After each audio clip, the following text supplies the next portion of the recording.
Hi dears, അപ്പോൾ ഞാനിന്നിവിടെ ഒരു കണ്ണിമാങ്ങയുടെ റെസിപ്പിയാണ് കാണിക്കുന്നത്. അച്ചാറിടുന്ന റെസിപ്പിയാണ്. ഞാൻ ഇത്ര വലിയ മാങ്ങയൊന്നും എടുക്കണ്ട, നമ്മൾ കടയിൽ നിന്നൊക്കെ വാങ്ങിക്കുന്ന മുളക് പൊടി ഇട്ട ഒരു അച്ചാറില്ലേ, അതിൻ്റെ റെസിപ്പിയാണിത്.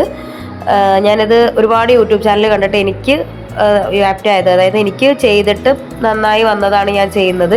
ചെയ്തിട്ട് എനിക്ക് ശരിക്കും കടയത്തെ പോലെ തന്നെ ആ ഫ്ലേവർ കിട്ടിയിട്ടുണ്ടായിരുന്നു. അപ്പോൾ അതാണ് ഞാൻ ഇവിടെ കാണിക്കുന്നത്. അപ്പോൾ ഇതിൽ ആദ്യം തന്നെ മാങ്ങ എടുക്കുക. മാങ്ങ എടുത്തിട്ട് നന്നായിട്ട് കഴുകി ഉണക്കി തുടച്ചെടുക്കുക. ഒരു പൊട്ട് വെള്ളം പോലെ അച്ചാർ, ഏത് അച്ചാറായാലും വെള്ളമാവാതെ സൂക്ഷിക്കുക. അപ്പോൾ ഞാനിതിൽ ഓരോ മാങ്ങയും തുടച്ചെടുക്കുക. പിന്നെ അതുപോലെ ശ്രദ്ധിക്കേണ്ട ഒരു കാര്യം എന്ന് പറഞ്ഞാൽ ഇത് ഇടരുത്. അപ്പോൾ നമുക്ക് വാങ്ങിക്കുമ്പോൾ ഇത് ഇട്ടിട്ടാണോ കിട്ടണമെന്ന് നമുക്ക് അറിയില്ല. അപ്പോൾ മാക്സിമം നമ്മൾ പൊട്ടിച്ച് നിരത്തിടാതെ എടുക്കുക. നമ്മൾ കഴുകുമ്പോഴായാലും അങ്ങോട്ടും ഇങ്ങോട്ടും ഇട്ട് കഴിഞ്ഞാൽ ചതയും. അപ്പോൾ പിന്നെ നമ്മൾ ഉപ്പിട്ട് വെക്കുമ്പോൾ ഇങ്ങനെ ഒരു അളുത്ത് പോകാനുള്ള സാധ്യത ഉണ്ട്. അപ്പോൾ അങ്ങനെ മാക്സിമം അതൊക്കെ ശ്രദ്ധിച്ച് കഴിഞ്ഞാൽ തന്നെ അച്ചാർ നല്ല അച്ചാറായിരിക്കും. എന്നിട്ട് പിന്നെ അത് കഴുകി വെച്ച മാങ്ങനെ ഞാൻ ഭരണിയിലാണ് ഇടുന്നത്. അപ്പോൾ ഒരു ലെയർ മാങ്ങ, ഒരു ലെയർ ഉപ്പ്, അങ്ങനെ ഓരോ പിടി ഉപ്പിട്ട് വെക്കുക. ഞാനിതിൽ ഉപ്പിട്ടത് കുറച്ച് കുറവായിരുന്നു. അപ്പോൾ ഒരു മാസമൊക്കെ നമ്മളിതിങ്ങനെ കെട്ടി വെക്കണം. അപ്പോൾ ഈ കെട്ടി വെക്കുന്ന സമയത്ത് ഞാനിതിൽ ഉപ്പ് കുറവായപ്പോൾ പിന്നെ കുറച്ച് ദിവസം കഴിഞ്ഞപ്പോൾ കുറച്ചും കൂടി ഉപ്പിട്ടു. അങ്ങനെ മാങ്ങയുടെ ഒപ്പം തന്നെ, അതായത് മാങ്ങ ചുങ്ങി വരുന്ന സമയത്ത് മാങ്ങയുടെ ഒപ്പം വെള്ളം നിൽക്കണം. ആ രീതിക്കാണ് ചെയ്യേണ്ടത്. അപ്പോൾ ഞാൻ അതുപോലെ മാങ്ങ ഫുള്ള് ചുങ്ങി വരുന്നവരെ വെയിറ്റ് ചെയ്ത് എനിക്ക് 1.5 മാസമൊക്കെ എടുത്തു.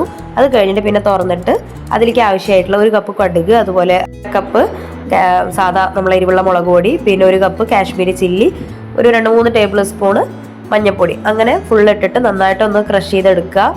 നന്നായിട്ട് പൊടിയണം, എന്നാലാണ് ആ വെള്ളത്തിന് ഒരു കട്ടി കിട്ടുള്ളൂ. എന്നിട്ട് പിന്നെ അതിന് നമ്മൾ മാങ്ങ അതിന് ഊറ്റിയെടുക്കണം ആ ഉപ്പുവെള്ളത്തിൽ നിന്ന്. എന്നിട്ട് ആ ഉപ്പുവെള്ളത്തിലേക്ക് ഈ മിക്സ് നമ്മൾ ചെയ്യുക. ഡയറക്റ്റായിട്ട് ഇട്ട് കൊടുത്തു കഴിഞ്ഞാൽ കട്ട പിടിച്ചിട്ട് അത് ഉടയ്ക്കാൻ കുറച്ച് ബുദ്ധിമുട്ടും. അപ്പോൾ അതുകൊണ്ട് ഇങ്ങനെ ചെയ്തിട്ട് നമ്മൾ ബാക്കിയുള്ള ഉപ്പുവെള്ളത്തിലേക്ക് ഒഴിക്കുക. എന്നിട്ട് പിന്നെയും മാങ്ങനെ അതിലേക്ക് ഇട്ട് കൊടുക്കുക. അപ്പോൾ നമ്മുടെ ഓൾമോസ്റ്റ് നമ്മുടെ മാങ്ങൻ്റെ അടുത്ത് തന്നെ നിൽക്കും നമ്മുടെ ആ വെള്ളം.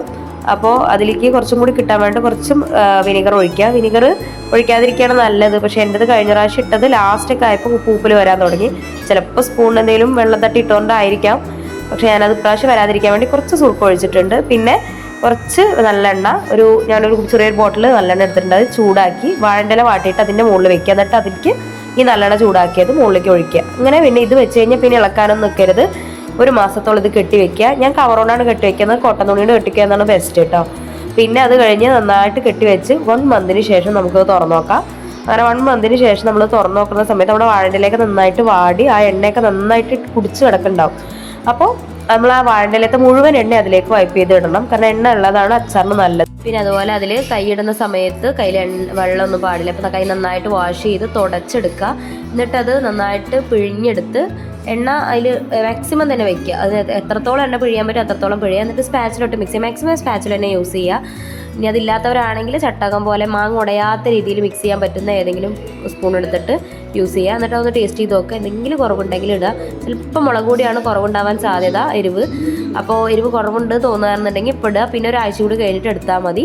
എന്നിട്ട് പിന്നെ അത് അങ്ങനെ വെക്കേണ്ട. കുട്ടികളൊക്കെ ഉള്ള വീടാണെന്നുണ്ടെങ്കിൽ പെട്ടെന്ന് നാശം. അപ്പോൾ ഇതുപോലെ ചെറിയൊരു ബോട്ടിലാക്കിയിട്ട് ആവശ്യാനുസരണം എടുത്താൽ മതി. വലിയ മാങ്ങ എന്നുണ്ടെങ്കിൽ കട്ട് ചെയ്ത് ഇട്ട് കഴിഞ്ഞാൽ ഒന്നുകൂടി എളുപ്പമായി. അപ്പോൾ ഈ വീഡിയോ നിങ്ങൾക്ക് ഇഷ്ടമായാലും യൂസ്ഫുൾ ആയാലും please like, share and subscribe.